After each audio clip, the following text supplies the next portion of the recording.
Spinal സ്ക്വാഡിന്റെ മറ്റൊരു എപ്പിസോഡിലേക്ക് സ്വാഗതം. അപ്പോൾ ഇന്ന് ഇവിടെ ഉള്ളത് എൻ്റെ പേര് ഷിബിലി കാരാടൻ, മുഹമ്മദ് ഷാക്കിർ, യാസർ. അപ്പോൾ ഞങ്ങൾ മൂന്നാളും കൂടെയാണ് ഇന്നിവിടെ ചർച്ചയ്ക്കിരിക്കുന്നത്. അപ്പോൾ ഇന്ന് പറയാൻ ഉദ്ദേശിക്കുന്ന വിഷയങ്ങൾ എന്തൊക്കെയാണെന്ന് വെച്ച് കഴിഞ്ഞാൽ ജെൻഡർ ഈക്വാലിറ്റി, അതുപോലെ തന്നെ LGBTQ. അപ്പോൾ ഇതിനെ രണ്ടിനും വെച്ചിട്ടാണ്. അപ്പോൾ നമുക്ക് തുടങ്ങാല്ലേ? തുടങ്ങാം. അപ്പോൾ എന്താണ് LGBTQ, അല്ലെങ്കിൽ എന്തിനെ ഫസ്റ്റ് തുടങ്ങേണ്ട സബ്ജക്ട് എന്താ? നമുക്ക് ജെൻഡർ ഈക്വാലിറ്റി തുടങ്ങണോ അത് LGBTQ തുടങ്ങണോ? ജെൻഡർ ഈക്വാലിറ്റി ആയി LGBTQ അതിൽ ഓരോ വേർഡും എല്ലാം സെപ്പറേറ്റ് ആയി ഡിസ്കസ് ചെയ്യേണ്ട കാര്യങ്ങളാണ്. അതെ, ഒന്നല്ല. അതുകൊണ്ടാണ് ഞാൻ ചോദിച്ചത് ആദ്യം നമുക്ക് ജെൻഡർ നമ്മുടെ ഒരു പ്രശ്നം എന്ന് പറഞ്ഞു കഴിഞ്ഞാൽ നമ്മൾ എന്താ ചെയ്യുക, ഇതെല്ലാം കൂടെ ക്ലബ്ബ് ചെയ്തിട്ട് ഒരൊറ്റ സബ്ജക്റ്റ് ആയിട്ട് അവതരിപ്പിച്ചു. ഒരു മഴവില്ലിന്റെ ബാൻഡ് എടുത്തുകൊണ്ട് ഇത് തന്നെയാണ് എല്ലാം നമ്മൾ കരുതും. ഇതല്ല. LGBTQ എടുത്തു കഴിഞ്ഞാല് L എന്ന് പറഞ്ഞാൽ എന്താണ്? ലെസ്ബിയനാണ്. G എന്ന് പറഞ്ഞാൽ ഗേ ആണ്. T എന്ന് പറഞ്ഞു കഴിഞ്ഞാൽ അതിൻ്റെ B ഉണ്ട്, ബൈസെക്ഷൽ. പിന്നെ T ട്രാൻസ്ജെൻഡർ ആണ്. Q എന്ന് പറഞ്ഞാൽ Q അത് അറിയില്ല എന്താണ്. ക്വസ്റ്റ്യനിങ് ആണ്, ക്യൂ അല്ലെങ്കിൽ ക്വസ്റ്റ്യനിങ് എന്നുള്ള ഇതിലാണ് അവർ ചോദിക്കുന്നത്. പിന്നെ അത് 1990 ഇങ്ങനെ ഒരു സംഘടന തുടങ്ങുമ്പോൾ അതിൽ 3 ഉണ്ടായിരുന്നു. L-ഉം G-യും B-യും മാത്രമേ ഉണ്ടായിരുന്നു. ഇപ്പൊ ഡേ ബൈ ഡേ ഓരോന്ന് പ്ലസ് ഒന്ന് ഇട്ടുകയാണ്. ഇപ്പൊ എത്ര വേണമെങ്കിലും കൂടാ. വേൾഡില് ഇപ്പൊ 30 രാഷ്ട്രങ്ങൾ ഇത് ലീഗലൈസ് ചെയ്തിട്ടുണ്ടല്ലോ. അപ്പോ ഇതിനോട് നിങ്ങളുടെ അഭിപ്രായം എന്താണ്? ഇതിനോടുള്ള അഭിപ്രായങ്ങള് പറയുന്നതിന് മുമ്പ് ആദ്യം എന്താണെന്ന് നമുക്ക് വിശദീകരിച്ചു കൊടുക്കാം എന്താണെന്നുള്ളത്. അപ്പോൾ ഇപ്പൊ ഇവര് ഒരു ഉദ്ദേശം എന്താ വെച്ച് കഴിഞ്ഞാൽ ഇപ്പൊ ഒരു റെയിൻബോ ഇതിലാണ് കാണുന്നത്. അപ്പോൾ ഏത് നമ്മളിപ്പോ ഒരു കളറിൽ നിന്നും തുടങ്ങി വേറൊരു കളറിലേക്ക് എത്താന്നുള്ളതിൽ ഒരു ബ്ലൂന്ന് ഇങ്ങനെ തുടങ്ങിയിട്ട് ഇങ്ങനെ റൗണ്ട് ചെയ്ത് ബ്ലൂയിലേക്ക് എത്തുമ്പോഴേക്കും ഒരുപാട് എന്ത് വരുന്നുണ്ട്, അതിൻ്റെ ഉള്ളിൽ കളേഴ്സ് വരുന്നുണ്ട്. അതുപോലെയാണ് ഇവർ ഈ ജെൻഡറിനെ വ്യാഖ്യാനിക്കാൻ പോകുന്നത്. അപ്പോൾ ഇതിൽ തന്നെ ഒരു കളർ വരുമ്പോൾ അതിൻ്റെ ഡാർക്ക് വേർഷൻസും ലൈറ്റ് വേർഷൻസും ഒക്കെ ഉണ്ട് എന്നാണ് പറയുന്നത്. അത് ഒരു ജെൻഡറുമായിട്ട് എങ്ങനെ താരതമ്യം ചെയ്യാൻ പറ്റണോ അതാണ് അവരിവിടെ ചെയ്തുകൊണ്ടിരിക്കുന്നത്. ഇപ്പോൾ എന്താണ് ലെസ്ബിയൻസ് എന്നുള്ളത് കൊണ്ട് ഉദ്ദേശിക്കുന്നത്, അല്ലെങ്കിൽ ഒരാളുടെ എന്താ പറയാ സെക്സ് എങ്ങനെയാണ് വ്യാഖ്യാനിക്കുന്നത്? അത് തന്നെയാണ് ഇതിലുള്ള ഒരു വലിയ പ്രശ്നം എന്ന് പറഞ്ഞു കഴിഞ്ഞാൽ ഇപ്പോൾ LGBTQ മാത്രമല്ല, അത് സമൂഹത്തിൽ ഉണ്ടാക്കുന്ന ഒരു വലിയ ക്വസ്റ്റ്യൻ ഉണ്ട്. അത് പറഞ്ഞു കഴിഞ്ഞാൽ ഇപ്പോൾ അവർ ഉദ്ദേശിക്കുന്നത് എന്താ വെച്ച് കഴിഞ്ഞാൽ നീ എന്താണെന്ന് നീ തീരുമാനിക്കും, ഞാൻ എന്താണെന്ന് ഞാൻ തീരുമാനിക്കും. പക്ഷെ ഇതൊക്കെ നമുക്ക് അത് നമ്മുടെ കരിയർ അങ്ങനത്തെ കാര്യങ്ങളൊക്കെ ആണെങ്കിൽ ഓക്കെ. ഇത് നമ്മുടെ സെക്സ് എന്താണ്, നമ്മുടെ ഐഡന്റിറ്റി എന്താണ് നമ്മൾ സ്വയം കണ്ടെത്തുക. അങ്ങനെയല്ലേ സിമ്പിൾ ആയിട്ട് ഇത്രേ ഉള്ളൂ. നിനക്ക് എത്ര വയസ്സായി?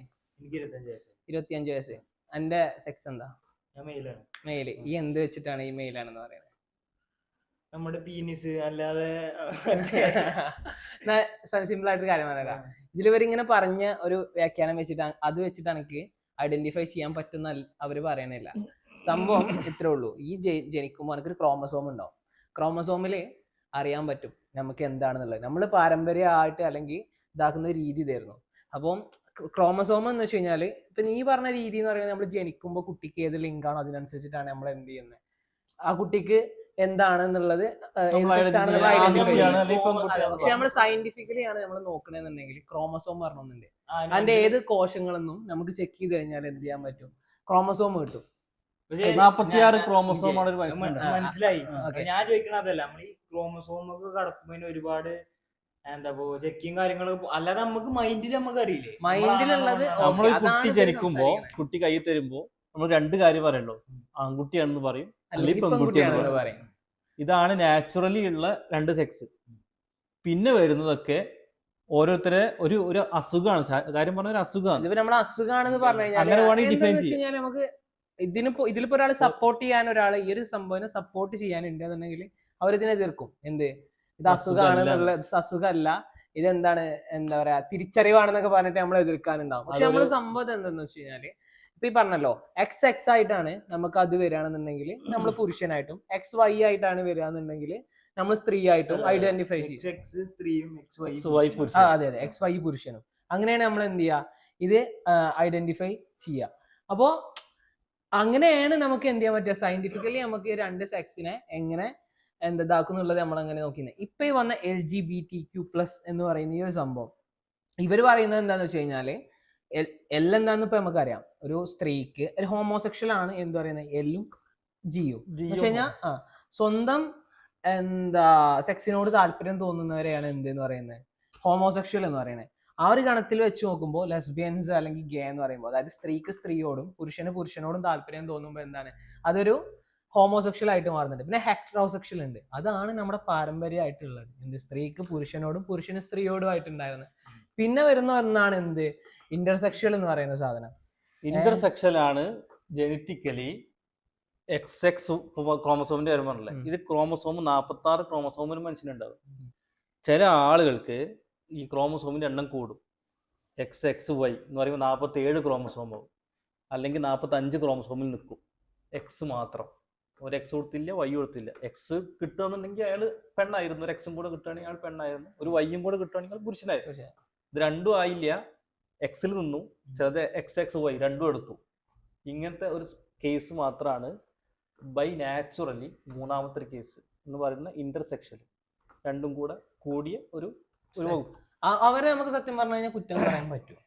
അവരെ കുറ്റം പറയാൻ പറ്റില്ലെങ്കിലും അവർക്ക് ഒരുപാട് പ്രശ്നങ്ങൾ ഉണ്ടാവും. അതാണ് ഞാൻ ചോദിച്ചത്. കാരണം ബാക്കി ഇപ്പൊ ഈ ഒരു LGBTQ+ എന്ന് പറയുന്ന ഒരു ടീമുണ്ട്. അതിൽ ഈ ഒരു പറയുന്ന ഒരു ടീം ഏത് ഇന്റർസെക്ഷൽ ആയിട്ട് വന്നു, അല്ലെങ്കിൽ ഇപ്പൊ ഒരു ട്രാൻസ്ഫോമർ അല്ലെങ്കിൽ സിസിയർ എന്നൊക്കെ പറഞ്ഞാൽ നമ്മൾ ഇവരുണ്ടല്ലോ, അവരെ നമ്മൾ എങ്ങനെ കുറ്റം പറയാം? കാരണം അത് അവർക്ക് ജനറ്റിക്കലി വന്ന ഇതല്ലേ. ഇപ്പൊ നമ്മളൊക്കെ പറയും പടച്ചോൻ കൊടുത്തു പറയും. അവരെ കുറ്റം പറയാൻ പാടില്ല എന്ന് തന്നെയാണ് അതിന്റെ ഒരു വിധി. പക്ഷേ അതിന്റെ കൂട്ടത്തിൽ ഒരുപാട് ആളുകൾ കൂടുന്നു, അവിടെയാണ് പ്രശ്നം വരുന്നത്. ഇപ്പൊ ഈ മഴവില്ലിന്റെ കേസാണ്. മഴവില്ലിൽ ഒരു കളർ മാത്രമാണ് അവര്, ബാക്കിയുള്ള കളറുകൾ മൊത്തം മാനസിക പ്രശ്നങ്ങളാണ്. അതാ പറഞ്ഞത് എല്ലാം സെപ്പറേറ്റ്. ഇപ്പോ LGBTQ എന്ന് പറഞ്ഞ ഓരോ കേസും സെപ്പറേറ്റ് ആയിട്ട് എടുക്കേണ്ട കാര്യങ്ങളാണ്. ക്ലബ് ചെയ്യാൻ പാടില്ല. ഇതാണ് നമ്മൾ ഇവരെല്ലാം കൂടെ ക്ലബ് ചെയ്ത് 1990 വന്ന ഒരു 3 ടീം എന്ന് പറഞ്ഞ ആ 3 ടീമാണ് നമ്മൾ പറയുന്നത്. ഏത് എല്ലും ജിയും ബിയും മാത്രമേ അന്ന് വന്നിട്ടുള്ളൂ. തുടക്കത്തിൽ ഈ സംഘടനയിൽ ആകെ 3 ഇനി പലരും വരാൻ. അതിന്റെ ശേഷം അതിന്റെ മാരക വേർഷൻസ് വന്നപ്പോ നമ്മള് UK കാര്യം പറഞ്ഞു. UK അല്ലെങ്കിൽ ഫ്രാൻസില് അല്ലെങ്കിൽ അമേരിക്കയിലൊക്കെ നമുക്ക് കാണാൻ പറ്റും. അയാൾ തോന്നുന്നത് ഞാനൊരു എന്താ പറയാ, ഞാനൊരു പട്ടിയാണ്, അല്ലെങ്കിൽ ഞാനൊരു കഴുതയാണ്, അങ്ങനെയൊക്കെ തോന്നുന്നത്. അങ്ങനെ ഡിഫൈൻ ചെയ്തിട്ട് അയാൾ ഇറങ്ങുക അങ്ങനെ. അപ്പൊ ഇതൊക്കെ എങ്ങനെയാന്ന് വെച്ച് കഴിഞ്ഞാൽ ഇത് കാണുമ്പോ നമുക്ക് തന്നെ എന്തെന്നില്ലാത്തൊരു ഇതാ തോന്നുക. കാരണം ഒരു മനുഷ്യനെ കഴുത്തിൽ ഇങ്ങനെ ചെങ്ങലൊക്കെ ഇട്ടിട്ട് ഇങ്ങനെ നടത്തുക ഒരാള്, എന്നിട്ട് ഈ മനുഷ്യൻ ഇങ്ങനെ ഒരു നായ നടക്കുന്ന പോലെ എന്നിട്ട് എന്നൊക്കെ പറഞ്ഞ കുറച്ച് കഴിഞ്ഞാൽ നമുക്കിത് കാണുമ്പോ നമുക്കിത് എന്തായിട്ട് തോന്നുള്ളൂ, മാനസിക രോഗം മാത്രമായിട്ടേ തോന്നുള്ളൂ. പക്ഷെ 100%. പക്ഷെ ഇവർക്ക് ഇവരുടെ ഉള്ളിൽ എന്താന്ന് വെച്ച് കഴിഞ്ഞാൽ അവരുടെ ജെൻഡർ ഐഡന്റിറ്റി എന്ന് പറയുന്നത് അതാണെന്നാണ് അവർ പറയുന്നത്. അപ്പോൾ ഒരു ജെൻഡർ എന്ന് പറയുന്നത് ഇപ്പൊ നമ്മള് സെക്സിന്റെ കാര്യം നമ്മൾ പറഞ്ഞു, മെയില് ഫീമെയില് കാര്യങ്ങൾ എന്നൊക്കെ പറഞ്ഞിട്ട് നമ്മൾ പറഞ്ഞു. പിന്നെ ഒരു ജെൻഡർ നമ്മൾ അളക്കുന്നത് എങ്ങനെയാന്നുള്ളതാണ് നമ്മൾ ഇതാക്കി കഴിഞ്ഞാൽ. അത് കഴിഞ്ഞിട്ട് തന്നെ എന്താണ് ജെൻഡർ ഐഡന്റിറ്റി എന്ന് പറയും. ഞാൻ ഏത് ജെൻഡറിൽ എന്റെ ഐഡന്റിറ്റി പറയണം എന്നുള്ളത്. അപ്പോൾ അങ്ങനെ ഇവര് ചൂസ് ചെയ്ത് പോയി കഴിഞ്ഞാൽ ഒരു പ്രശ്നം എന്ന് പറഞ്ഞു കഴിഞ്ഞാൽ, ഇപ്പോ ബാബു യാസർ ആണാണ്, ജനറ്റിക്കലി നാച്ചുറലി ആണാണ്. നാളെ ഐഡന്റിഫൈ ചെയ്ത് പറയാണ് ഞാനൊരു പെണ്ണാണ്. അങ്ങനെ പറയുമ്പോൾ പ്രശ്നം എന്ന് പറഞ്ഞു കഴിഞ്ഞാൽ, പിന്നെ ഒരു സൊസൈറ്റിയിലാവുമ്പോൾ ചിലപ്പോൾ ആണുങ്ങൾ ടോയ്ലറ്റ് ഉണ്ടാവും, പെണ്ണുങ്ങൾ ടോയ്ലറ്റ് ഉണ്ടാവും. അതാണ് ഈ പെണ്ണാന്ന് പറയുമ്പോ പെണ്ണുങ്ങളെ പോലെ സാരി എടുത്ത് ഇപ്പം ജാസിനെ പോലത്തെ ആളുകൾ അങ്ങനത്തെ. ഓക്കെ, നമ്മളൊരാളുടെ പേരെടുത്ത് പറയണ്ട, നമുക്ക് കാര്യങ്ങൾ പറയാം. ഓക്കെ, അങ്ങനത്തെ ഒരാള്. അപ്പോ അയാൾ നാളെ എന്ത് ചെയ്യാണ്, മെയിൽ ടോയ്ലറ്റിൽ കയറേണ്ട ആള് ഫീമെയിൽ ടോയ്ലറ്റിൽ പോയിട്ടാണ് കയറുന്നത്. അപ്പോൾ അവിടെ ഫീമെയിൽസ് ഉണ്ട്. നാച്ചുറലി ഇയാളാണ്, ഇയാൾക്ക് ബാക്കിയുള്ള പെണ്ണുങ്ങളെ കണ്ട പ്രശ്നം വരും, പല പ്രശ്നങ്ങളും ഉണ്ടാവും. വേറുള്ള പെണ്ണുകൾ കയറിനോടത്ത് ഒരു പുരുഷൻ പോയിട്ട് ഫീമെയിൽ ടോയ്ലറ്റ് കയറുന്ന പോലെയാണ്. അപകടമാണ്. ഇതിലെ പ്രശ്നം എന്താന്ന് വെച്ച് കഴിഞ്ഞാല് ഇപ്പൊ നമ്മളീ പറഞ്ഞ യാസറിന്റെ ഉള്ളിൽ ഓന് പെണ്ണായിരിക്കും, എന്നിട്ടാണ് ഓൻ എന്ത് ചെയ്യുന്നത് സ്ത്രീകളുടെ ടോയ്ലറ്റിലേക്ക് കയറുന്നത്. പക്ഷെ ഈ കാണുന്ന ബാക്കിയുള്ള ആർക്കൊക്കെ സ്ത്രീകളായിക്കോട്ടെ പുരുഷന്മാരായിക്കോട്ടെ അവർക്ക് പ്രശ്നമാണ്. കാരണം അവരുടെ ഐഡന്റിഫൈ ചെയ്യുമ്പോ ഇവന് മീശ ഉണ്ട്, താടി ഉണ്ട്. നമ്മൾ പരമ്പരാഗതമായിട്ട് കാണുന്നത് എങ്ങനെ താടി മീശ അല്ലെങ്കിൽ നമ്മളെ ലിംഗത്തിലൊക്കെ വെച്ച് നോക്കുമ്പോൾ അവനാണായിട്ടാണ് നമ്മൾ നോക്കുന്നത്. ഓക്കെ, അല്ലെങ്കിൽ നമ്മളൊരു സ്ത്രീയെ നമ്മൾ എങ്ങനെയാണ് ഐഡന്റിഫൈ ചെയ്യുന്നത്, സ്ത്രീകൾക്കുള്ള ഒരു പ്രത്യേക ഇതും കാര്യങ്ങളും വെച്ചിട്ടാണ് നമ്മൾ സ്ത്രീനെ ഐഡന്റിഫൈ ചെയ്യുന്നത്. ഇപ്പം നമ്മൾ ഈ ഒരു സംഭവം എന്താന്ന് വെച്ച് കഴിഞ്ഞാൽ ഇപ്പൊ LGBTQ കാര്യം വെച്ച് നോക്കുമ്പോൾ ഇവരാരാണ് എന്താണ് ഇവർക്ക് തന്നെ പറയാൻ പറ്റണില്ല എന്നുള്ളതാണ് പ്രശ്നം. രണ്ടാമത്തെ എന്താന്ന് വെച്ച് കഴിഞ്ഞാൽ നമുക്ക് സംസാരിക്കാനുള്ളത് ഇപ്പൊ നമ്മള് ഏത് പറഞ്ഞു, ഗേയും ഇതും ഒക്കെ പറഞ്ഞ് ഇനി പറയാനേ ഒരു കാര്യങ്ങളുണ്ട്. പാൻസെക്ഷൽ എന്ന് പറഞ്ഞൊരു സാധനം കൂടി ഉണ്ട്. അത് വല്ലാത്തൊരു സംഭവമാണ്. എന്ന് വെച്ച് കഴിഞ്ഞാല് പാൻസെക്ഷലിൽ വരുന്നതാണ് ഇപ്പൊ നമ്മൾ പറഞ്ഞു എന്താ ഹോമോസെക്ഷലിനെ കുറിച്ച് പറഞ്ഞു, ഹെക്ട്രോസെക്ഷലിനെ കുറിച്ചൊക്കെ പറഞ്ഞു. പാൻസെക്ഷലിൽ വരുന്ന ഒരു വിഭാഗമാണ് ബൈസെക്ഷൽ എന്ന് പറയുന്നത്. അതായത് ആണിനോടും തോന്നാം പെണ്ണിനോടും തോന്നാന്നുള്ളത്. പിന്നെ വരുന്നുണ്ട് അസെക്ഷൽ എന്ന് പറയുന്നുണ്ട്. എന്താണത്? അസെക്ഷൽ എന്ന് പറഞ്ഞാൽ ആർക്കും ആരോടും ഒരു വികാരമല്ല. എന്ന് വെച്ച് കഴിഞ്ഞാല് ആണിനോടും ഒരു വികാരം തോന്നില്ല, പെണ്ണിനോടും ഒരു വികാരം തോന്നില്ല. ഇനി വേറൊരു വിഭാഗം ഉണ്ട്, കണ്ണിനോടൊക്കെ വികാരം തോന്നുന്നു. എന്ന് വെച്ച് കഴിഞ്ഞാൽ അവർക്ക് അറിയില്ല എന്തിനോടാണ് വികാരം തോന്നുക എന്നുള്ള കാര്യം പറയാൻ പറ്റില്ല. അപ്പൊ ഒരു മാനസിക രോഗമല്ല ഇതിനൊക്കെ കമ്മ്യൂണിറ്റി ഉണ്ടാക്കാൻ. അതെ അതെ, അതാണ് പ്രശ്നം വരുന്നത്. എന്ന് പറയുമ്പോൾ ഇപ്പോൾ അവർ കണ്ടെത്തിയ ഒരു മാർഗം എന്ന് പറഞ്ഞാൽ ഇതിപ്പോ ഒരു പ്രോബ്ലം നമ്മുടെ മുന്നിലുണ്ട്, അത് നമുക്ക് സോൾവ് ചെയ്യണം. അപ്പൊ അതിന് അവർ കണ്ടെത്തുന്ന മാർഗം എന്ന് പറഞ്ഞാൽ ചിലരൊക്കെ സർജറി ചെയ്യാൻ പോകും. ഇപ്പൊ ഞാൻ ഒരു പെണ്ണാന്ന് പറഞ്ഞ് ഐഡന്റിഫൈ ചെയ്യുന്ന ആള് നാളെ പോയിട്ട് എന്താ ചെയ്യേണ്ടത്? ലിംഗമാറ്റ ശസ്ത്രക്രിയ അങ്ങനത്തെ കാര്യങ്ങൾ ചെയ്യാൻ പോവാന്ന്. ഫോർ എക്സാമ്പിൾ, ഒരു കോമൺ എക്സാമ്പിൾ പറഞ്ഞ ഒരാളൊരു ഭ്രാന്തനാണ്. ആ ഭ്രാന്തൻ പറയാന്ന് നമ്മുടെ മുന്നിലെ തെണ്ടിലാകൊന്ന് പൊളിച്ചിട്ട് അതിക്കൂടി കാര്യടുത്ത് ഒരു റോഡ് ഉണ്ടാക്കണം. അതാ ഓന്റെ ഭ്രാന്ത്. നമ്മളെന്താ ചെയ്ത് കൊടുക്കുക? തെണ്ടിലാകൊന്ന് പൊളിച്ചിട്ട് അതിന് അടുക്കൂടി റോഡ് ഉണ്ടാക്കി കൊടുക്കല്ലേ ചെയ്യാ. ഓനെല്ലാം ഭ്രാന്താശുപത്രി കൊണ്ടുപോവുക അല്ലെങ്കിൽ അങ്ങനെ ചെയ്യാം. അതിന് പകരം അവർ ചെയ്യുന്നു പറഞ്ഞു കൊടുക്കുക. അങ്ങനെ പോകാൻ പറ്റില്ല, അത് പൊളിച്ചു കഴിഞ്ഞാൽ പ്രശ്നമാണ്. ഓന് പറഞ്ഞ് മനസ്സിലാക്കി കൊടുക്കുക, അല്ലെങ്കിൽ ഓന് ഭ്രാന്താശുപത്രി കൊണ്ട് ചികിത്സിക്കാം. ഇവരെന്താ ചെയ്യുന്ന വെച്ചാൽ നേരെ പോയിട്ട് ലിംഗമാറ്റ ശസ്ത്രക്രിയ ചെയ്യുക. എന്നിട്ട് അതിനുള്ള ഗുളികകളൊക്കെ കഴിച്ച് സ്വയം പെണ്ണായി പിന്നെ നിത്യരോഗികളായി ഇങ്ങോട്ട് മാറി. അപ്പോൾ ഭയങ്കരമായിട്ടുള്ള ആഫ്റ്റർ എഫക്റ്റുകളാണ് അതിന്റെ സർജറികളും കാര്യങ്ങളൊക്കെ വേണ്ടി വരുന്നത്. ഇപ്പൊ നമ്മൾ പറഞ്ഞല്ലോ ഈ ഒരു കാര്യത്തിൽ ഇപ്പോ ചൈനയിലാണോ ജപ്പാനിലാണോ അറിയില്ല, ഇത് ഈ കണ്ടിട്ടുണ്ടായിരുന്നോ? ഒരു നായയായിട്ട് രൂപമാറ്റം വരുത്തിയ ഒരാളുടെ, ചൈനയാണോ എന്നാണ് തോന്നുന്നത് എനിക്ക്. കാരണം എന്ന് വെച്ച് കഴിഞ്ഞാല് ആള് പറയുന്നത് ഈ നായാണ് ഏറ്റവും 40 ലക്ഷം രൂപ ക്യാഷിന്റെ അല്ല ഇപ്പൊ പറയണ്ടേ. കാരണം എന്താന്ന് വെച്ച് കഴിഞ്ഞാൽ അത് സംഭവം എന്താന്ന് വെച്ച് കഴിഞ്ഞാല് നായായിട്ട് രൂപമാറ്റം വരുത്തുക. അപ്പം അത് അയാളുടെ കാര്യത്തിൽ ഇങ്ങനെ ഒരു ജെൻഡർ ഈ LGBTQ+ കമ്മ്യൂണിറ്റിയിലുള്ള ആളൊന്നല്ല. പക്ഷെ ആള് ഇതാന്ന് എന്താ വെച്ച് കഴിഞ്ഞാൽ നായയാണ് ഈ ലോകത്തിൽ ഏറ്റവും കൂടുതൽ നന്ദിയുള്ള വർഗം എന്നുള്ളത്. ആൾക്ക് നായകളെ ഭയങ്കര ഇഷ്ടമാണ്. അതുകൊണ്ട് ആൾ എന്ത് ചെയ്തു? നായായിട്ട് രൂപമാറ്റം വരുത്തി എന്ന് പറയണേ. അപ്പൊ നമ്മളൊരു കമ്മ്യൂണിറ്റി, നമ്മളപ്പോ ഇതിനൊക്കെ നമ്മൾ അനുകൂലിക്കാന്ന് പറയുന്നത് ഭ്രാന്തന്മാർ തുറന്നിടുന്ന പോലെയാണ്. അനുകൂലിക്കുക എന്ന് പറഞ്ഞാൽ എല്ലാ ഭ്രാന്തന്മാരും എല്ലാ ഭ്രാന്തും അംഗീകരിച്ചു. ഇതെന്തെന്നറിയോ? ഇതിപ്പോ കുറെ ആളുകളെ നമ്മളോട് മുന്നോട്ട് വെക്കുന്നത് എന്താ വെച്ച് കഴിഞ്ഞാൽ ഇവരെയും കൂടെ നമ്മള് എന്താ വെച്ച് കഴിഞ്ഞാൽ അംഗീകരിച്ചുകൊണ്ട് നമ്മുടെ സമൂഹത്തിൽ ഒപ്പം കൊണ്ടുപോകണം എന്നാ പറയുന്നത്. പക്ഷെ ഇതുകൊണ്ടൊരു സംഭവം എന്ന് വെച്ച് കഴിഞ്ഞാല് ഇതുകൊണ്ട് എങ്ങനെ അംഗീകരിക്കും എന്നുള്ളതാണ്. ഈ ഒരു സംഭവം കൊണ്ട് നമ്മുടെ സൊസൈറ്റിക്ക് വരുന്ന ഒരുപാട് പ്രശ്നങ്ങളുണ്ട്. എന്താന്ന് വെച്ച് കഴിഞ്ഞാല് നമ്മുടെ പരമ്പരാഗതമായിട്ടെന്ന് മാത്രമല്ല, നമ്മുടെ ഒരു ഈ വേൾഡ് പോകുന്ന തന്നെ, നമ്മുടെ ഒരു ഈ സൊസൈറ്റി വേൾഡ് കാര്യങ്ങൾ പോകുന്നത് എങ്ങനെയാ വെച്ച് കഴിഞ്ഞാൽ ഇതൊരു ഇതിലാണ് പോകുന്നത്. എന്താ പറയാ, ഒരു കുട്ടി ഉണ്ടാവുന്നത് തുടങ്ങിയിട്ട് ആ കുട്ടിയുടെ ഒക്കെ നാച്ചുറൽ ആയിട്ടുള്ള. അതെ. അപ്പൊ അതിന്റെ ഇടയിലാണ് നമ്മൾ ഈ ഒരു കൃത്യമായിട്ട് ഓരോരോ കാര്യങ്ങള് ആഡ് ചെയ്തുകൊണ്ട് അത് തന്നെയാണ് സംഭവം. പ്രകൃതി വിരുദ്ധത എന്ന് പറയുമ്പോൾ പ്രകൃതി നമുക്ക് അംഗീകരിച്ച് തന്ന നാച്ചുറൽ ആയിട്ട് തന്ന കുറച്ച് കാര്യങ്ങളുണ്ട്, അതിന് വിരുദ്ധമായിട്ട് പ്രവർത്തിക്കുക. ഇനി അതിന്റെ ഒരു അജണ്ട എന്ന് പറഞ്ഞു കഴിഞ്ഞാൽ അത് എവിടുന്നാ വരുന്നത്, അതിന്റെ സോഴ്സ് എന്താന്ന് പറഞ്ഞു കഴിഞ്ഞാല് മോഡേൺ ക്യാപിറ്റലിസം എന്ന് പറയുമ്പോൾ സാമ്രാജ്യത്വം എന്നൊക്കെ പറയാം. അവര് ടാർഗറ്റ് ചെയ്യുന്നത് എത്തിസം എന്ന് പറയുമ്പോ എന്താ പറയാ, നിരീശ്വരവാദം അങ്ങനത്തെ കാര്യങ്ങളൊക്കെയാണ് അവർ ടാർഗറ്റ് ചെയ്യുന്നത്. അതൊന്നും ഇതിന്റെ പിന്നാലെ കൊടി പിടിച്ചിടങ്ങൾക്ക് അറിയില്ല. ആരാണ് തുടങ്ങിയത്, ഇത് എന്തിനാ തുടങ്ങുന്നത്, ഇത് എങ്ങോട്ടാണ് അതിന്റെ പോക്ക്, ആരാ അതിന് ഫണ്ട് ചെയ്യുന്നത്, അങ്ങനത്തെ കാര്യങ്ങളൊന്നും അറിയില്ല. അതിന്റെ ബാക്കില് ഒരു മോഡേൺ ക്യാപിറ്റലിസ്റ്റുകൾ ഉണ്ട്, അവരാണ് ഇതിന് ഫണ്ട് ചെയ്യുന്നതും കാര്യങ്ങൾ ചെയ്യുന്നതും. അവർക്ക് വേറെ അജണ്ടയാണ്.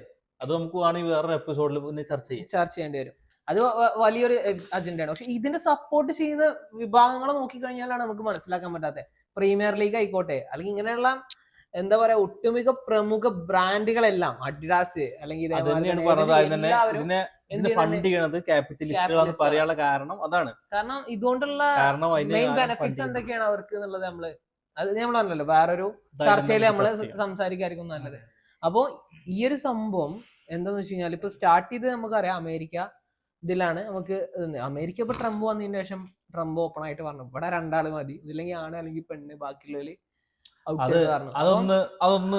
ഒന്ന് ചിന്തിച്ച് ഇങ്ങനെ ചിന്തിക്കുക. നമുക്കിപ്പോ ട്രംപ് അന്നങ്ങനെ പറഞ്ഞു അമേരിക്കയില് ആണുങ്ങളും പെണ്ണുങ്ങളും മാത്രം മതി, ട്രാൻസ്ജെൻഡർ എന്നിട്ട് വകുപ്പേ ഇല്ല. ഇവിടെ ആളുകൾ കൊടി പിടിച്ചിറങ്ങണത് കണ്ടിട്ടില്ല, ആംബാൻഡ് വിളിച്ച് പ്രകടനം വിളിച്ചിട്ടുണ്ട്, ട്രംപിനെതിരെ പ്രകടനം വിളിക്കുന്ന കണ്ടിട്ടില്ല. പ്രശ്നം ഉണ്ടാക്കണ ഫേസ്ബുക്കിലും ബുദ്ധിജീവികളെന്ന് പറഞ്ഞ് നടക്കണ ഈ എത്തിസ്റ്റുകൾ അല്ലെങ്കിൽ ഈ LGBTQ സപ്പോർട്ട് ചെയ്യുന്ന ആളുകൾ അതിന് പിന്നാലെ നടക്കുന്ന നമുക്ക് കണ്ടിട്ടില്ല. നേരെ മറിച്ച് അതിൻ്റെ ഒരു ആഴ്ച മുന്നേ ഇവിടുത്തെ കാന്തപുരം ഉസ്താദ് ഈ സ്ത്രീകളും പുരുഷന്മാരും ഇടകലരുത് അങ്ങനെ എന്തോ ഒരു പ്രസ്താവന നടത്തി. ഇവരെ ആക്രമിച്ചാനും ഇതാവാനും ഫുള്ള് ഇവിടുത്തെ എല്ലാ മാധ്യമങ്ങളും സൈബറിൽ എന്താ പറയാ ബുദ്ധിജീവികളും അവരെല്ലാരും ഇറങ്ങി. അപ്പൊ ഒരു എന്താ പറയാ അതിലൊക്കെ ഒരു ഒരു ചെയിനാണ് മോഡേൺ ക്യാപിറ്റലിസ്റ്റുകൾ പൊളിറ്റിക്കൽ ഇസ്ലാമിനെതിരെ എന്ന് പറയുമ്പോൾ ഒരു ഇസ്ലാമോഫോബിയ വളർത്തുക അങ്ങനത്തെ അതിലൊക്കെ ഒരു ഇന്റർ കണക്ഷൻ ഉണ്ട്. അത് നമുക്ക് മുന്നൊരു അടുത്ത എപ്പിസോഡായിട്ട് നമ്മുടെ ഖത്തറിൽ നടന്ന വേൾഡ് കപ്പ് വെച്ചിട്ടാണെന്നുണ്ടെങ്കിൽ തന്നെ നമുക്ക് ആ കാര്യങ്ങൾ മനസ്സിലാക്കാൻ വേണ്ടിയിട്ട് പറ്റും. ഇതിനൊരു ഹെയ്റ്റ് ക്യാമ്പയിൻ ഇതിന്റെ പിന്നിൽ തന്നെ ഉണ്ട് എന്നാണ് നമുക്ക് പറയാൻ പറ്റും. പക്ഷെ അത് നമുക്ക് ഈ ഒരു ചർച്ചയിലല്ല, നമുക്ക് വേറെ ചർച്ചയിൽ വലിയ കാര്യമായിട്ട് പ്രകൃതി യുദ്ധത്തിൽ തന്നെ വരാം. ഇന്ത്യയില് സ്വവർഗ വിവാഹം അത് ബൈ ലോ അത് നിയമമാക്കി അംഗീകരിച്ചിട്ടുണ്ട്. കുറെ BJP ആളുകളൊക്കെ അത് എതിർക്കണം എന്നൊക്കെ പറഞ്ഞു ഇതായിട്ട് വരുന്നുണ്ട്. എങ്കിൽ കൂടി ഇന്ത്യയിൽ അത് പ്രകൃതി വിരുദ്ധ വിവാഹങ്ങൾ അംഗീകരിച്ചതാണ്. പറഞ്ഞ 30ഓളം രാജ്യങ്ങൾ ലീഗലൈസ് ചെയ്തിട്ടുണ്ട് ഈ പ്രകൃതി വിരുദ്ധ വിവാഹം എന്ന് പറഞ്ഞത്. ആക്ച്വലി അതൊരു ബ്ലണ്ടറാണ് എന്ന് പറയാ. ആണിനെ കല്യാണം കഴിക്കുക, പെണ്ണിനെ കല്യാണം കഴിക്കുക, നോ ബെനിഫിറ്റ്. പ്രകൃതിക്ക് ഒരു ബെനിഫിറ്റും ഇല്ല, ആളുകൾക്കല്ല പ്രകൃതിക്ക് ഒരു ബെനിഫിറ്റും ഇല്ല. പ്രകൃതിയാണ് നമ്മള്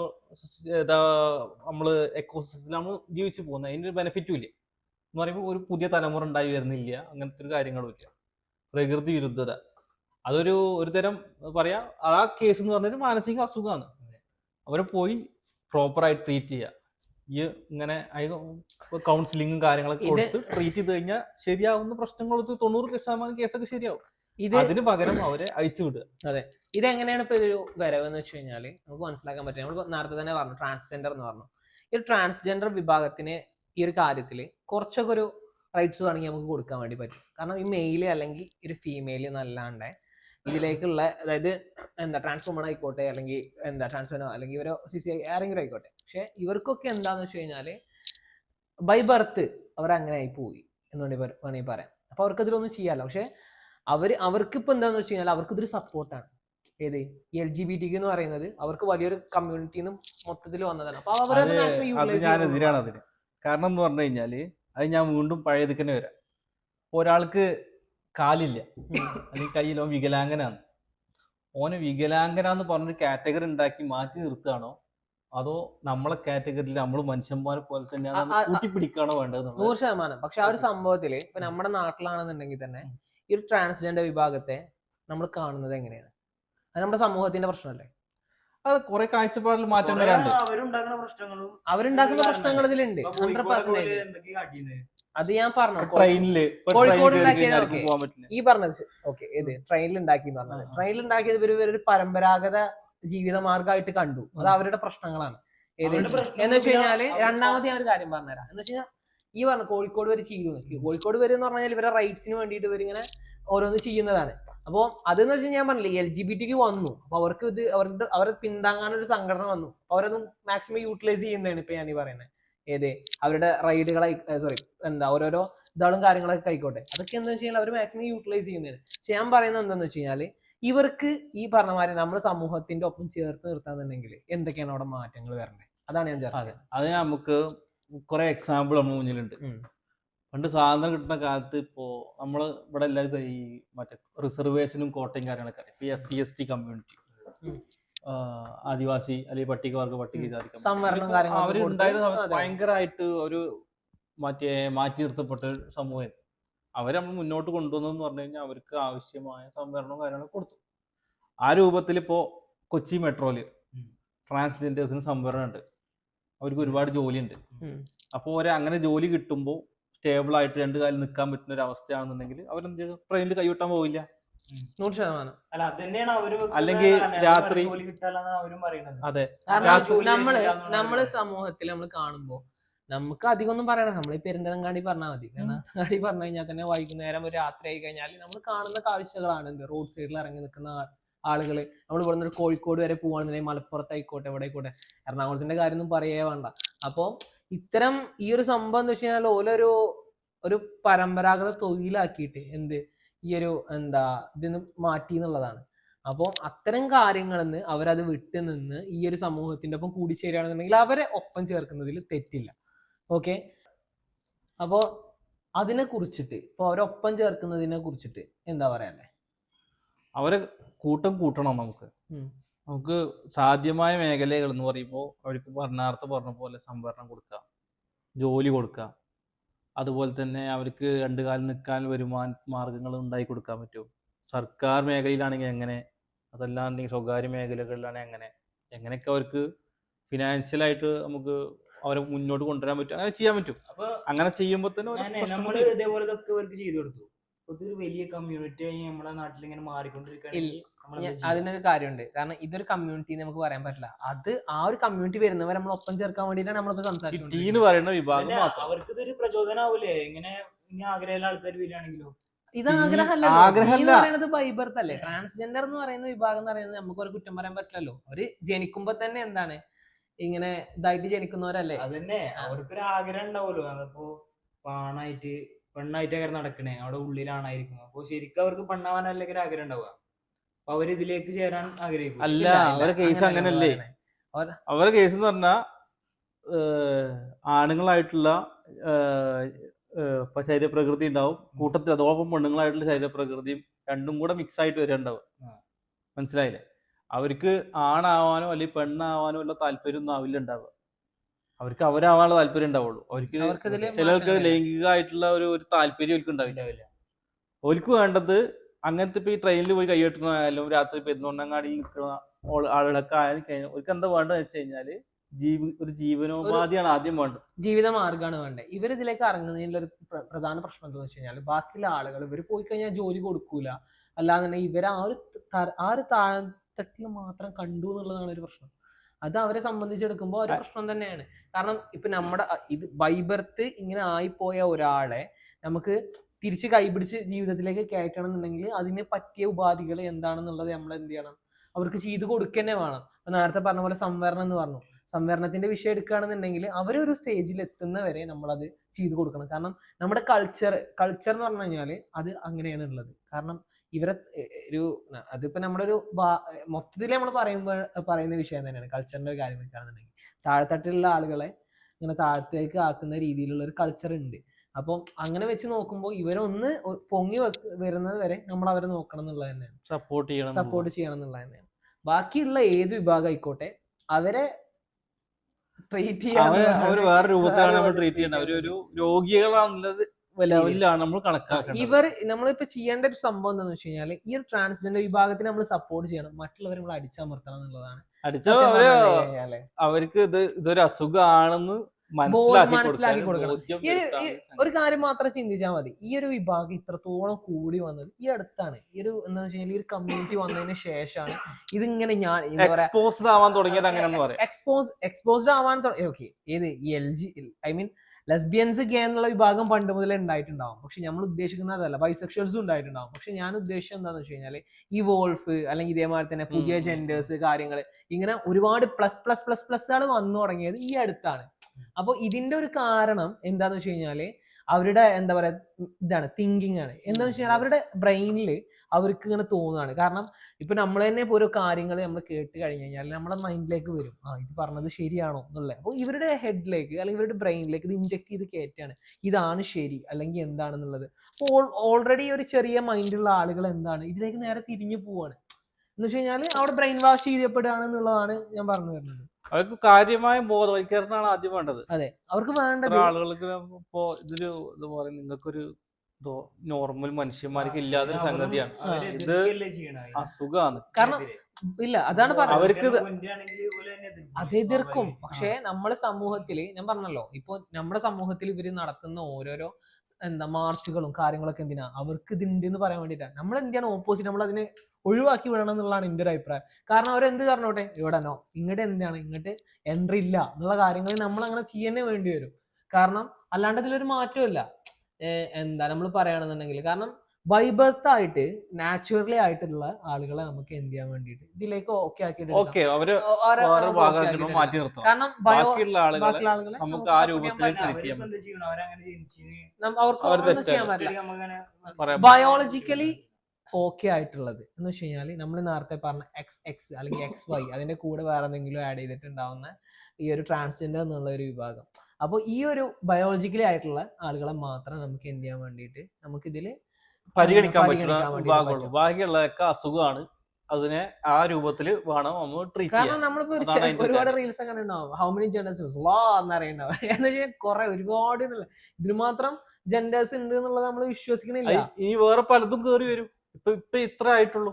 ആ, ഇനി കാലം പോകുന്നതോറും ഇനിയിപ്പോ ഈ പറഞ്ഞ മാതിരി അത് കുറയില്ല. അപ്പൊ നമ്മളത് ഓരോന്നേരം. കയറൂരി വിട്ട് കഴിഞ്ഞു കഴിഞ്ഞാൽ അത് കൂടുകയെന്നല്ലാതെ കുറയില്ല. അതെ, അത് കൂടിയേ stop ചെയ്യുള്ളൂ. ചെയ്യും? ഇപ്പൊ തന്നെ ഞാൻ പറഞ്ഞില്ലേ പട്ടിയും ഇതൊക്കെ വന്നു. നാളെ ഇനി പട്ടി പൂച്ച വരും, മറ്റേ പാമ്പ് പല വരും, മൃഗങ്ങളും വരും. പല മൃഗങ്ങളും വരും. ആരും പാമ്പാന്ന് പറഞ്ഞാൽ ഒരുത്തൻ എങ്ങനെ അഴിഞ്ഞു നടക്കുക. മൃഗശാല വേറെ കുറെ ഉണ്ട്. പക്ഷെ അത് മറ്റേ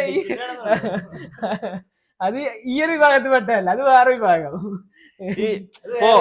വേറെ യൂണിവേഴ്സ്. ഈ ബൈസെക്സ് ആയിട്ടുള്ള ആളുകള് ഇപ്പൊ നമ്മളെ നാട്ടില് പച്ചക്ക് പറഞ്ഞ കുണ്ടന്മാരെന്നൊക്കെ പറയുന്ന ആൾ പണ്ടേ ഉണ്ട്. ഇപ്പൊ നമ്മൾ പണ്ട് ബസ്സിൽ കയറുമ്പോഴായാലും അല്ലെങ്കിൽ ട്രെയിനിൽ കയറുമ്പോ കോഴിക്കോട് അങ്ങാടിയില് എന്നൊക്കെ പറയാം. കോഴിക്കോടിന് അങ്ങനെ എടുത്ത് പറയരുത്, പ്രശ്നങ്ങൾ ഉണ്ടാകും. ഇറച്ചിയും ബീഫും വാങ്ങിത്തരാം, പൊറാട്ട ഇറച്ചി വാങ്ങിത്തരാം പോലെ പക്ഷെ ആ ഒരു ടീമുണ്ട്. അങ്ങനത്തെ ആളുകൾ പണ്ടേ ഉണ്ട്.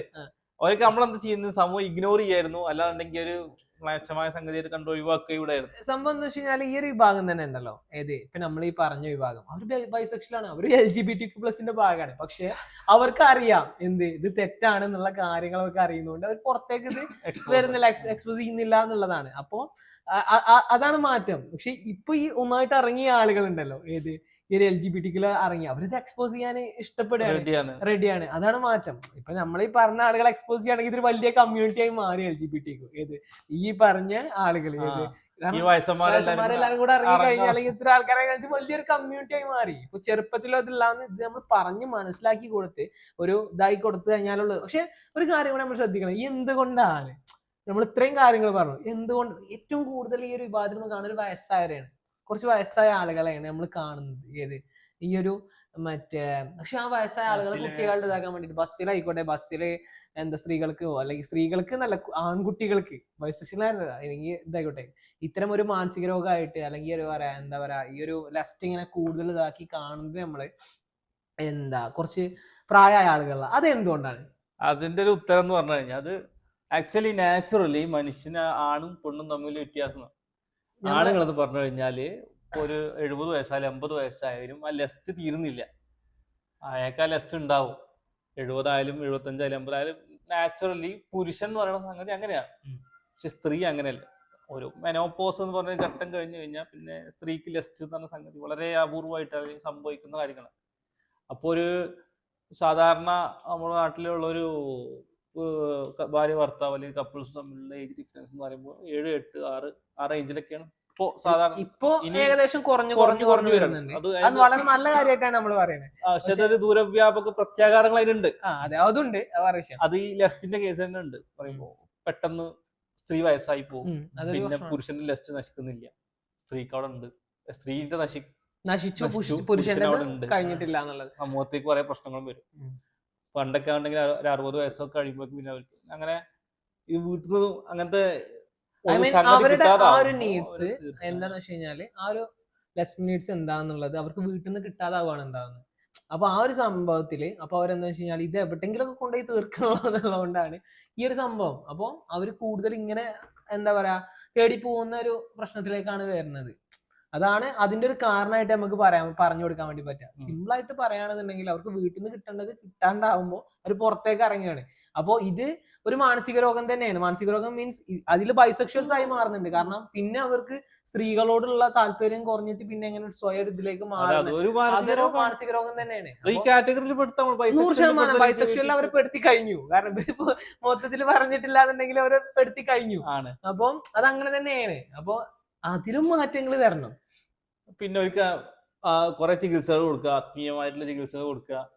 കാരണം ഒരു 60 കഴിഞ്ഞു എന്നൊക്കെ പറഞ്ഞു കഴിഞ്ഞാൽ പിന്നെ നമ്മൾ ഏത് നിമിഷം നമ്മള് ഇങ്ങനെ കാണുന്ന ഒരു മരിച്ചു പോകണം, അങ്ങനെയൊക്കെ ഒരു ചിന്തകളൊക്കെ ആളുകൾക്ക് മനസ്സിലേക്ക് വരുമ്പോൾ ഇങ്ങനത്തെ കാര്യങ്ങളിൽ നിന്നേക്കാളും വിട്ടു നിൽക്കും.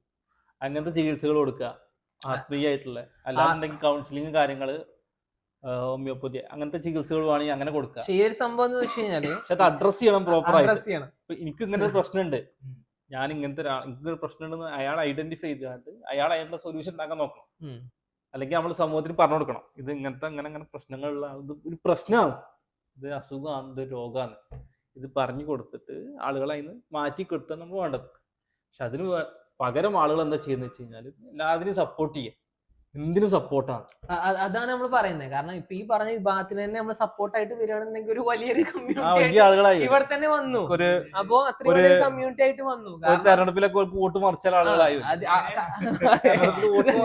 അല്ല, കാരണം സിമ്പിൾ ആയിട്ട് പറയണേ, ഇപ്പൊ ഈ ഒരു ട്രാൻസ്ജെൻഡർ സൂമേഴ്സിന്റെ കാര്യം നമ്മൾ പറഞ്ഞു. ഏത് പെരിന്തൽമണ്ണ നിൽക്കുന്നുണ്ട്, അല്ലെങ്കിൽ കോഴിക്കോട് നിൽക്കുന്നുണ്ട്, അല്ലെങ്കിൽ മറ്റേ ഇതുപോലെ എന്താ മലപ്പുറത്ത് നിൽക്കുന്നുണ്ട്, എല്ലായിടത്തും നിൽക്കുന്നുണ്ട്. ഈ ഒരു ട്രാൻസ്ജെൻഡർ വുമേഴ്സിന്റെ അടുത്തേക്ക് പോകുന്നത് ആളുകൾ എന്ന് പറയുന്നത് എന്താ, മെയിൽസ് ആണ്. ഐ മീൻ ഇതാണ്, ആണുങ്ങളാണ്. അവര് നമുക്ക് സ്ട്രൈറ്റ് എന്ന് പറയാൻ പറ്റില്ലല്ലോ. കാരണം അവര് പോകുന്നത് ഏതാണ്, ജസ്റ്റ് ഹെറ്ററോസെക്ഷൽ മാത്രല്ല, അവര് പോകുന്നത് മറ്റേ ഇതിലേക്കാ പാൻസെക്ഷൽ എന്നുള്ള ആ ഒരു രോഗാവസ്ഥയാണ്. കാരണം അവർ പോകുന്നത് ഡയറക്റ്റ് സ്ട്രൈറ്റ് അല്ല. അവര് പോകുന്നത് എന്താണ്, ഒരു ട്രാൻസ് വുമന്റെ അടുത്തേക്കോ അല്ലെങ്കിൽ ഇങ്ങനെയുള്ള ഒരു ഇതിലേക്കാണ് അവർ പോകുന്നത്. അപ്പോ അതും പ്രശ്നങ്ങളാണ് അതൊക്കെ. അപ്പൊ ഇപ്പൊ ഇവരിപ്പോ ഇവിടെ വെറുതെ നിൽക്കൂലല്ലോ. ആര്, നമ്മള് അങ്ങാടിയുള്ളവരോ അല്ലെങ്കിൽ പറഞ്ഞവരോടെ ഉള്ളവരൊക്കെ, അവരുടെ കയ്യിൽ അത്രയും ആളുകളുണ്ട്, കസ്റ്റമേഴ്സ്, അവർക്ക് വലിയൊരു കസ്റ്റമേഴ്സ് തന്നെ ഉണ്ട്. അപ്പൊ ഇതൊക്കെ എന്താന്ന് വെച്ച് കഴിഞ്ഞാല് എന്താ എക്സ്പോസ്ഡ് ആവാത്തൊരു വിഭാഗം ഇതിന്റെ പിന്നിൽ ഉണ്ട് എന്നുള്ളത് കൊണ്ടാണ്. അപ്പൊ നമുക്ക് ഈ പറഞ്ഞ വളരെ കുറച്ച് വിരലിലുണ്ടാവുന്ന കുറച്ച് ആളുകളെ ഉള്ളു ഇതിൽ എന്ന് പറഞ്ഞാൽ നമുക്ക് ഒഴിവാക്കാൻ പറ്റില്ല. ഇത് വലിയൊരു വിഭാഗം തന്നെ ഇതിന്റെ പിന്നിലുണ്ട്. പക്ഷെ അവർക്ക് സ്വയം അവർക്ക് പറയാൻ പറ്റില്ല ഞാനൊരു LGBTQ ആണെന്ന്. പക്ഷെ ഉള്ളിൽ അത് ഉണ്ട് തന്നെ പറയാൻ. സമൂഹം ഇങ്ങനെ പോയിക്കൊണ്ടിരിക്കും. ഈ രൂപത്തിൽ മുന്നോട്ട് പോകാണെങ്കിൽ ഇതുപോലെ മറഞ്ഞടക്കണ ഒളിഞ്ഞു തെളിഞ്ഞു നടക്കുന്ന ആളുകളൊക്കെ പുറത്തേക്ക് വന്നു കഴിഞ്ഞാൽ സമൂഹത്തിൽ ഉണ്ടാക്കുന്ന പ്രശ്നങ്ങൾ വളരെ വലുതാണ്. അപ്പൊ നാളെ ഇപ്പൊ ഏറ്റവും വലിയ സംഭവം എന്ന് വെച്ച് കഴിഞ്ഞാൽ ഇത് ഇത്ര വലിയൊരു നോർമലൈസ് ചെയ്ത് കഴിഞ്ഞുള്ളത്. നാളെ ഇപ്പോ നമ്മളൊരു വീട്ടിലേക്ക് ഇതേമാതിരി തന്നെ ഒരാളെ വിളിച്ചിട്ട് വരികയാണ്, ഒരു ട്രാൻസ്ജെൻഡർ വിളിച്ചിട്ട് വരികയാണെന്നുണ്ടെങ്കിൽ, അല്ലെങ്കിൽ ഇതേമാതിരി തന്നെ എന്താ ഒരു ലെസ്ബിയൻസ് ആയിട്ടോ അല്ലെങ്കിൽ ഗേ ആയിട്ടോ ഒരാൾ വരികയാണെന്നുണ്ടെങ്കിൽ നമ്മൾ അതിനോട് എങ്ങനെ പ്രതികരിക്കും എന്നുള്ളതാണ്. അപ്പൊ നമ്മൾ ഇപ്പോഴേ ഇതൊരു രോഗമാണ് അല്ലെങ്കിൽ ഇതിങ്ങനെ ആക്കാൻ പറ്റില്ല എന്നുള്ള കാര്യങ്ങൾ അവർക്ക് പറഞ്ഞ് മനസ്സിലാക്കി കൊടുത്തവരെ മാറ്റാണ് വേണ്ടത്. അല്ലാന്നുണ്ടെങ്കിൽ ഇപ്പോ ഈ ഒരു LGBTQ ഇപ്പൊ ഇങ്ങനെ വളർന്നു വന്നാൽ തന്നെ ഇതൊരു നോർമലൈസ് ആയിട്ട് കാണും. ഇത് എന്ന് പറഞ്ഞാൽ ഒരു അസുഖമല്ല, ഇത് ഞാൻ ഇങ്ങനെയാണ്, അല്ലെങ്കിൽ എന്താ പറയാ, എന്താ ഞാൻ ആ ഒരു ചിന്തയിൽ അവർ വന്നിട്ട് എന്താണ് ഇതിങ്ങനെ ഒരു കമ്മ്യൂണിറ്റി വലുതായിക്കൊണ്ടിരിക്കുകയാണ്, ഇത് നോർമലൈസ് ആയിക്കൊണ്ടിരിക്കുകയാണ്. ഈ ഒരു ആന്റി നാച്ചുറൽ സിസ്റ്റം ഇങ്ങനെ വളർന്നുകൊണ്ടിരിക്കുകയായിരിക്കും. പിന്നെ നമുക്ക് ഒരു പുറത്തിറങ്ങി നടക്കുമ്പോൾ നമുക്ക് പറയാൻ പറ്റില്ല ഏത് പൂച്ചനെയാണ് പട്ടിനെയാണ് നമ്മൾ തട്ടിത്തടയണെന്ന് നമുക്ക് പറയാൻ പറ്റില്ല. കാരണം അത്രയും വലിയൊരു പ്രശ്നത്തിലേക്കാണ് വരുന്നത്. അപ്പോ ഇപ്പൊ നമ്മൾ ഇവരെന്നെ പറയും നമുക്കൊരു ജെൻഡർ ഈക്വാലിറ്റി എന്ന് പറഞ്ഞിട്ട് നമ്മൾ ഒരുപാട് ആളുകൾ പ്രശ്നം ഉണ്ടാക്കുന്നുണ്ട്. ഇപ്പൊ തന്നെ നമുക്ക് ഏതൊക്കെ ജെൻഡറിന് ഈക്വാലിറ്റി കൊടുക്കണം എന്നുള്ളൊരു ആദ്യം ചോദ്യമാണ്.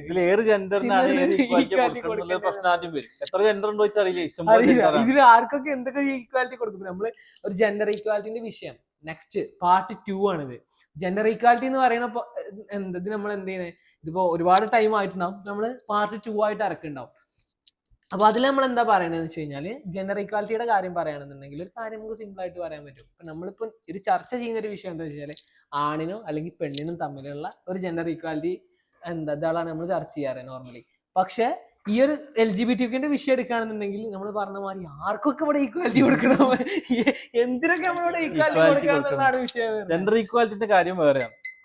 ജെൻഡർ ഈക്വാലിറ്റി ഉദ്ദേശിക്കുന്ന പറഞ്ഞാൽ സമൂഹത്തില് വരുന്ന ആണും പെണ്ണും തമ്മിലുള്ള എന്ന് പറയുമ്പോൾ അതാണ് രണ്ട് മെയിൻ സെക്സ്. നമ്മൾ അത്രേ കൂട്ടുന്നുള്ളൂ, ബാക്കിയുള്ളവർ നമ്മൾ ഒഴിവാക്കി.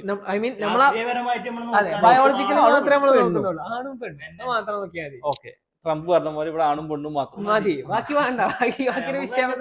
ഓക്കെ, ആണും പെണ്ണും തമ്മില് സമൂഹത്തില് നേരിടുന്ന പ്രശ്നങ്ങൾക്ക് ഒലിക്ക് കിട്ടുന്ന സപ്പോർട്ട്, അല്ലെങ്കിൽ ഏതൊരു സൊസൈറ്റിക്ക് ഇറങ്ങിക്കഴിഞ്ഞാലും ഓരെ ട്രീറ്റ് ചെയ്യണത് ഒരു ഈക്വലി ആയിട്ട് ട്രീറ്റ് ചെയ്യാണെങ്കിൽ അത്രേ ഉള്ളൂ ഉദ്ദേശിക്കുന്നത്.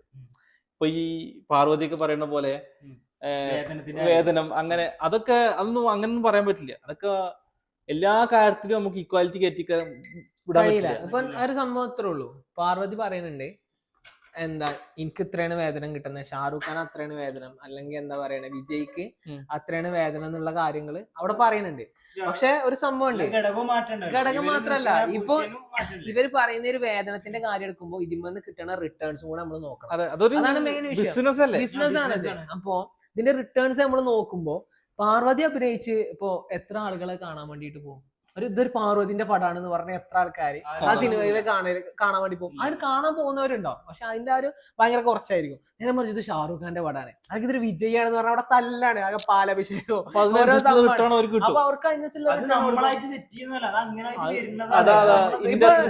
സംഭവത്തിലേ ഉള്ളൂ. നയൻതാരനേക്കാളും കുറഞ്ഞ വേതനം വാങ്ങണ എത്രയും മലയാളം വലിയ നടന്മാരെ നമുക്ക് അറിയാൻ പറ്റും. അപ്പൊ അതെന്താ കരുതിയിട്ട് നയൻതാരക്ക് ഇത്രയുണ്ട്, ഇവർക്കുണ്ട് ഇത്ര പറ്റും. അവനവൻ എന്താണോ അതിനനുസരിച്ചുള്ള വേദന അവർക്ക് കിട്ടും, അത്രേ നമുക്ക് പറയാൻ പറ്റുള്ളൂ. പോലെ വേണമെന്ന് പറഞ്ഞാൽ അതൊരു ശരിയായ നടപടിയല്ല. ഇപ്പോ ഫോർ എക്സാമ്പിൾ ഇന്ത്യൻ ക്രിക്കറ്റ് ടീമിന്റെ ഇപ്പോ BCCI വനിതാ ക്രിക്കറ്റ് ടീമിനും അതേപോലെ തന്നെ മെയിൽ ക്രിക്കറ്റ് ടീമിനും രണ്ടിനും ഒരു വേതനമാണ്. അത് ഇന്ത്യൻ ക്രിക്കറ്റ് ടീമിന്റെ ആക്ച്വലി അതുപോലും പറ്റില്ല ശരിക്ക്. എങ്ങനെ വെച്ചാൽ ഇപ്പൊ ഇന്ത്യൻ ക്രിക്കറ്റ് ടീം ഒരു ഇന്ത്യ പാകിസ്ഥാൻ കളി ഉണ്ടാകുമ്പോൾ അല്ലെങ്കിൽ വേറെ കളി ഉണ്ടാകുമ്പോൾ കിട്ടുന്ന റിട്ടേൺസ് പറയുമ്പോൾ BCCIക്ക് കിട്ടുന്ന പൈസ വരുമാനം എന്നൊക്കെ പറഞ്ഞാൽ അത്രയും വലുതാണ്. അതിൽ നിന്നാണ് അവർ കൊടുക്കുന്നത്.